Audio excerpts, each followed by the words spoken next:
Ulisahau umeanza uhuni wako sasa. Umeshaanza kuwa na wanawake huko nje, si ndio? Yaani mke wangu mimi sijui kwa nini kila siku nakazia tu hapo. Mimi kwa nini nifanye uhuni mke wangu wakati unajua wewe ni mwanamke pekee ninayekupenda katika kijiji hiki.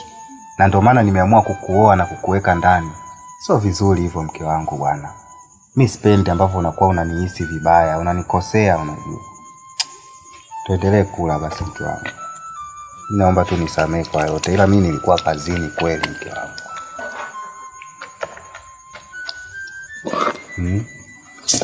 Sasa sikia. Kale ulipokuwa.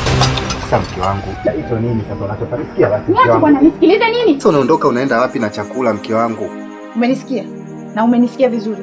Kale ulipokuwa. Mimi ni kale nilikokuwa wapi wakati nishakwambia njaa inaniuma na nilikuwa kazini. Kwa nini unaninyima chakula mke wangu, Ulivyonikalisha hapa mchana kuto na kusubiri nakaa na njaa, unasikia? Yaani unaona ni sawa?